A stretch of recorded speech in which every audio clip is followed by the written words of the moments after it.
14ই শাবান আগামী 30শে মাঘ যদি আল্লাহ বাঁচিয়ে রাখে আব্বা, ওই রাত হচ্ছে দোয়া কবুলের রাত। মুখস্থ রাখে। আমি যেটা নিজে না করি, আমি তো ওয়াজ করি না। আমি যদি বাংলাদেশ সফর করব ওই সময়, তবু আমি রোজা রাখি। আমি নিজে, আপনারা রোজা রাখবেন কমপক্ষে শাবানের দিনটায়, কমপক্ষে সেটা হচ্ছে পয়লা ফাল্গুন শুক্রবার। যদি পারেন বৃহস্পতিবারটাও রেখে দেবেন। কেন? যেহেতু বৃহস্পতিবার সন্ধ্যা থেকে লাইলাতুল বরাত শুরু হবে। আর ওই দিন সন্ধ্যাবেলা আমার মায়েরা যারা আছেন পারলে একটু গোসল করবেন, আপনারাও করবেন, আমিও করি সুযোগ হলে। গোসল করিয়ে ওই কাপড় খুলে রেখে 2 রাকাত তাহাজ্জুদ নামাজ পড়বেন, লিখে নেন। ওই দিন রাতের বেলা গোসল করবেন। যদি রোজা থাকে তো ভালো, আমি থাকি প্রত্যেকবারে, তো রোজা থেকে গোসল করবেন। মাগরিবের নামাজ পড়ে সুন্নত পড়ে নেবেন, নফল রেখে দেবেন হাতে। আমার কথা বোঝা যাচ্ছে? এইবার গোসল করে এসে মেয়েরা মসজিদে আসেন, আমরা পুরুষেরা মসজিদে আসি, তাই তাহলে উজুর 2 রাকাত নামাজ পড়বেন, পড়ে নিয়ে মাগরিবের নফল আদায় করবেন। যখন কষ্ট হবে কিছু খাওয়া দাওয়া করে ওই বিছানায় শোবেন। ওই দিন ওই নামাজের মাটিতে, ওই দিনটা মানে আগামী 30শে মাঘ, ওই দিন বান্দা আল্লাহর কাছে যা ফরিয়াদ করেন, আল্লাহ প্রথম আসমানে আসে, এসে জিজ্ঞেস করে, আল্লাহ বলেন, ও আইজু, তুমি আমার কাছে কিছু চাও? প্রিয় বন্ধুরা, নেপালের মসজিদের ইমাম সাহেব বললে, ও মুসল্লিরা, আজ হলো পবিত্র শাবানের রাত, আমরা সবাই মিলে চলুন, আমাদের ওই যে নতুন মসজিদ হচ্ছে ওর পাশে একটা রওজা মোবারক আছে, একজন আল্লাহর ওলি ঘুমিয়ে আছে, যেমন ফুরফুরা দাদা হুজুর, বসিরহাটের আল্লামা অথবা নলকোড়া সহ এই এলাকায় কোথাও না কোথাও, ওই ক্যানিং এর মস্তানজি সহ কোথাও না কোথাও আল্লাহর ওলিরা ঘুমিয়ে আছে। একবার জোরে বলা যাবে না সুবহানাল্লাহ? আল্লাহর ওলিরা ঘুমিয়ে আছে। প্রিয় ভাই সব তা বললে আমরা চলুন সবাই, আপনার শবে বরাতের রাতে ভোরবেলা কবর জিয়ারত করতে জানেন? বুখারীর হাদিস দিয়ে বাবা, বুখারী শরীফে বলেছে, রাসূল নিজে করেছে, আপনারাও করবেন। আপনারা নিজে নিজের মা বাপের কবরের ধারে নিজে যাবেন, সূরা ফাতিহা, সূরা ইখলাস দিয়ে পড়বেন। কোন রাতে?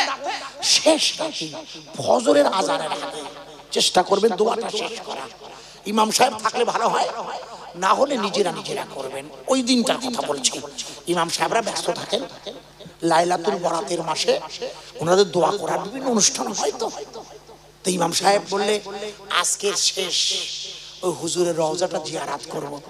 স্বল্প মুসলিম রওজার কাছে দাঁড়িয়ে খুব কাঁদছে ইমাম সাহেব, হুজুর আপনার ওসিলা, আল্লাহর ওলি আপনি, লোকজন তো নেই, আমরা কটা ঘর থাকি, তা আমাদের মসজিদের অবস্থা দেখুন, আপনি ছোট্ট মসজিদ, গম্বুজটা তৈরি হয়েছে পড়ে আছে, এত টাকা খরচা করে, জনগণের চাঁদা টাকা। আল্লাহ হুজুর আপনি দেখুন, আল্লাহর ওইটা দেখতে পাই, জান কি মরার পরে? আমি ব্যাখ্যা করছি না, শুধু একটা ব্যাখ্যা করছি এক লাইনে। এখানে রাসূল হাজির হয়, এটা কি আপনারা বিশ্বাস করেন? কি করেন না? কে বলো না? এই জালসায় এখানে আমরা ওয়াজ করছি, তো আল্লাহ যদি রাজি থাকে, আমার রাসূল হাজির হয়ে যায়। একটু জোরে বলুন সুবহানাল্লাহ। রাসূল স্বয়ং হাজির হয়। আমার বসিরহাটের আল্লামা একটা কিতাব লিখেছে, দাদা হুজুরের জীবনী, বিস্তারিত জীবনী। আমার বাড়ি আছে, আচ্ছা কি না থাকতে পারে, যদি না থাকে কিনে নেবেন। ওই বইটাতে দেখবেন বসিরহাট হুজুরের প্রথম পীর, নাম তার হযরতে গোলাম সালমানী রহমাতুল্লাহ আলাইহি। বসিরহাটের 3 জন পীর সাহেব ছিলেন, কারণ মৃত্যু পর্যন্ত পীরের সোহবতে থাকতে হয়। যাই হোক, তো উনি ওনার প্রথম পীর গোলাম সালমানী, উনি কলকাতা আলিয়া মাদ্রাসায় পড়াতেন বুখারী শরীফ। উনি বুখারী পড়াচ্ছেন, একটা ছেলে বারবার বলছে এটা জাল হাদিস। হুজুর খুব বিরক্ত হয়ে গেছে, বলছে এটা জাল হাদিস, বলে হ্যাঁ এটা জাল। হুজুর খুব অসন্তুষ্ট, কিন্তু কি বলবে, ছেলেটা খুব রেগে গিয়ে উনি ফয়েজ দিয়ে চলতে এর নাম ফয়েজে ইত্তেহাদি বলা হয়। এমন ফয়েজ ওর শরীর কাঁপছে, অচেতন হয়ে গেছে। হঠাৎ দেখছে আল্লাহ রসুল হাজির। একটু জোরে বলবে না সুবহানাল্লাহ? এটা আলিয়া মাদ্রাসার কথা, কলকাতা। বসে আল্লাহ মালিক আছে। ওই ছেলেটাকে আল্লাহর রসুল বলছে, শোনো আমার সালমানি যে হাদিসটা পড়ছে ওটা সহি হাদিস, আমার হাদিস, তুমি জাল বলছো কেন? একবার জোরে বলা যাবে না? ছেলেটার জ্ঞান ফিরে আসছে, উঠে হুজুরের পায়ে ধরে বলছে, হুজুর বেয়াদবি নেবেন না, আল্লাহ রসুল এসেছিল, রসুল এসেছে, রসুল এসেছে, ও গো শোনাচ্ছে দেখো নূর এসেছে, রসুল এসেছে, আরে নবী এসেছে, নবী যদি আলিয়ায় আসে সোনারা আসতে কি পারে না আগার হাতির জলসা, নবী যদি আসে ওগো জমিনে ফুরফুরায়, পারে কিনা আসিতে আগার হাতির জলসায়, পারে পারে শোনো খোকা রসুল এসেছে, রসুল এসেছে। ওই ইমাম সাহেব মুসল্লিদের নিয়ে আল্লাহর ওলির দরবারে এত কেঁদেছে, কাঁদতে কাঁদতে মুসল্লিদের নিয়ে ইমাম সাহেব সোজা মসজিদে পৌঁছে গিয়েছে। গিয়ে দেখে রাত 4টে বাজে, 4:10 আযান হবে। আজকের কথা বলছি, সেদিনকার কথা। তা মুয়াজ্জিন সাহেব, ইমাম সাহেব বলে আর বাড়ি গিয়ে কি হবে, আজকে তো রাত প্রায় শেষ, তা একটা কাজ করো, মসজিদেই থাকো, আর 10 মিনিট পর আযান হবে, সবাই মসজিদে থাকি। মসজিদে থাকলে বসলে কি হয়, এই যে ক্লান্তি সারা একটু ঘুম এসে যায়, ক্লান্তি হয়েছে শরীরে, খুব স্বাভাবিক ভাবে, সুতরাং ঘুম এসে ইমাম সাহেব ওই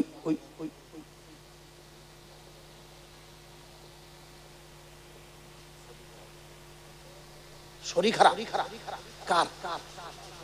ও আচ্ছা আচ্ছা আচ্ছা আচ্ছা, তার মানে আমার পরের বক্তা আসবে না?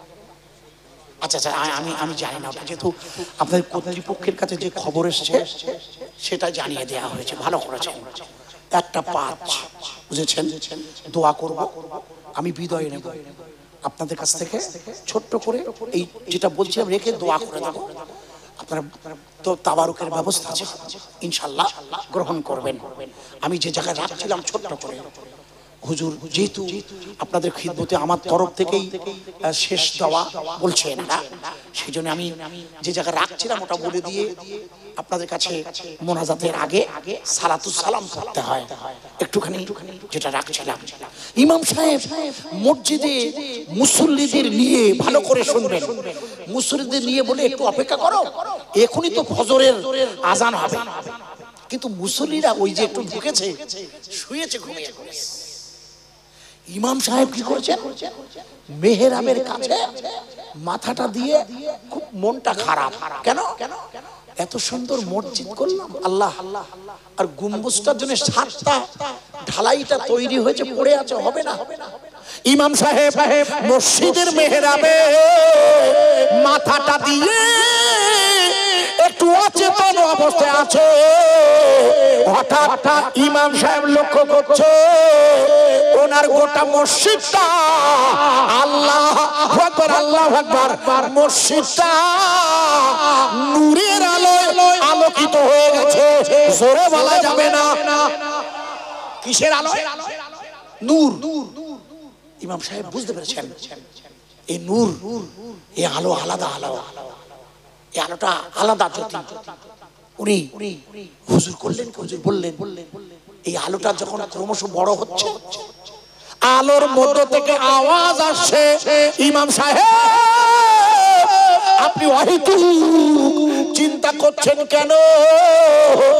আল্লাহ যদি রাজি থাকে আগামীকাল সকালবেলা আপনি নেপালের বাজার থেকে একটা থান কাপড় কিনে এনে ওই সুন্দর গম্বুজটাকে ঢেকে দিন।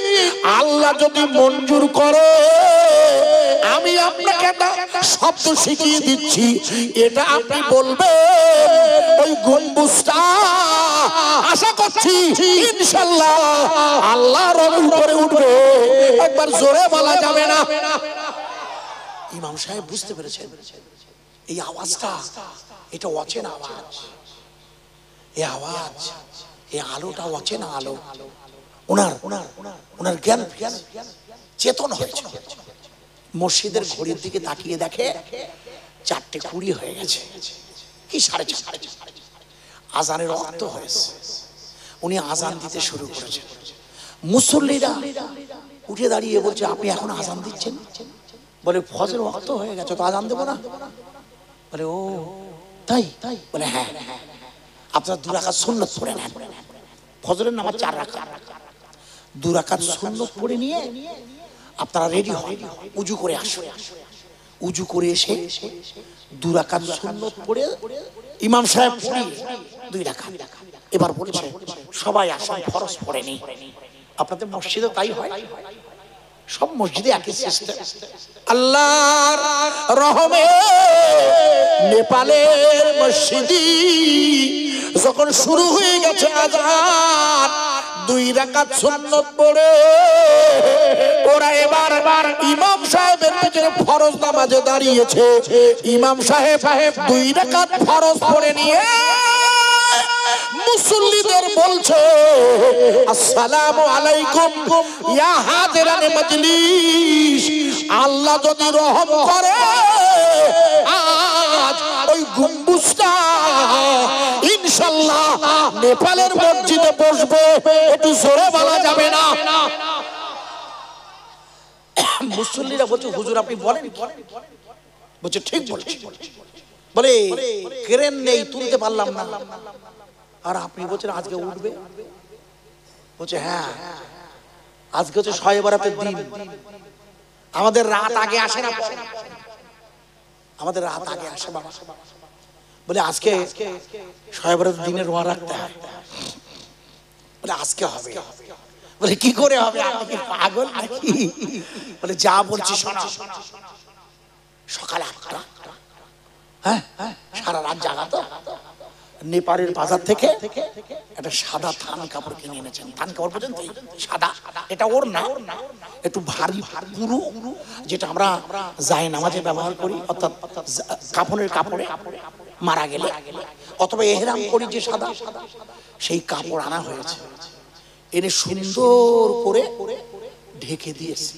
হ্যাঁ, মুসল্লিরা বলছে হুজুর করবেনটা কি? বলে দাঁড়ান না, এলাকার লোকজনের কানে কানে এখন সেই মালঞ্চ হইয়ে বসিরহাট পর্যন্ত পৌঁছে গেছে। পৌঁছে গেছে কেন? যে আশ্চর্য খবর, মসজিদের কেরেন ফেল করেছে যে গম্বুজ তুলতে। ইমাম সাহেব বলছে সেই গম্বুজ তোলা হবে, কোন রকমের যন্ত্র লাগবে না। একটু জোরে বলবে না সুবহানাল্লাহ? উনি এসে বলছে আপনি বলেন কি হুজুর? বলে হ্যাঁ আমি বলছি। ভাই এটা ইমাম সাহেবের ইজ্জতের ব্যাপার না? উঠলে তো আলহামদুলিল্লাহ, আর না যদি ওঠে গ্রামের লোক করে আর রাখবে মসজিদে। বলে তোমার মতন ধোঁকাবাজ নাউজুবিল্লাহ। ইমাম সাহেব করলেন কি শুনে নেন। মুসল্লিদের নিয়ে ওই এটা ভালো করে ঢেকে, সুন্দর করে ঢেকে দেয়, সুন্দর করে ঢেকে দিয়ে নেপালের মসজিদ ইমাম সাহেব সকাল 8টা বেজে গেছে, 9টা বাজে লাইনে লোকজন ভরা। ওটা তাবারুক তো খোকা, এইদিকে আনো, এখানে দেবে তো, এইখানে দেবে না? হ্যাঁ এইখানে আনো, দিতে থাকো, তাবারুক তো দিতে থাকো, এখানে দাও, মেহমানদের দাও, দোয়া হবে তো, দাও, খুলে দেয় মেহমানদের দাও। আপনি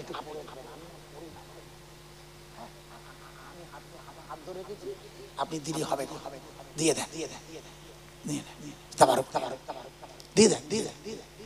ভাই ভাই ভাই ইমাম সাহেব দোয়া করছে, লোকজন এত লোক, সব অবাক, কি ব্যাপার, উঠবে? লোকজন দাঁড়িয়ে আছে, ইমাম সাহেব দোয়া করছে, আল্লাহ গতকাল রাতে যে নূরের জ্যোতি দেখেছি, ওই নূরের আলোর ভিতর থেকে আওয়াজ আসছে, আল্লাহর নাম নেবে, আল্লাহ আল্লাহ আল্লাহ বলবে, অমনি গম্বুজটা শূন্যে ভাসতে শুরু করবে, জোরে বলা যাবে না। কি বলবে? জোরে বলুন, আরো জোরে। ইয়াকা না'বুদু, আমরা ইবাদত করি কার? আরে চিল্লা বলো, এখানে বসিয়ে রেখেছে কে? এ মসজিদ কার ঘর? হিন্দু মুসলমান কার বান্দা? হাজার চেষ্টা করলেও ইমাম সাহেব দাঁড়িয়ে আছে, মুয়াজ্জিন দাঁড়িয়ে আছে। মিডিয়ায় দেখবেন আমি হলাম সেই ভারতবাসী যিনি প্রথমে দেখেছিলাম আমি গুনাহগার। প্রিয় বন্ধুরা, নেপালের মুসলমানেরা লাইন দিয়ে দাঁড়িয়ে আল্লাহ আল্লাহ আল্লাহ, যত আল্লাহ আল্লাহ বলে তত শূন্যে ঘুরে ঘুরে ওই গম্বুজটা উপরে উঠতে শুরু করে। একবার জোরে বলা যাবে না?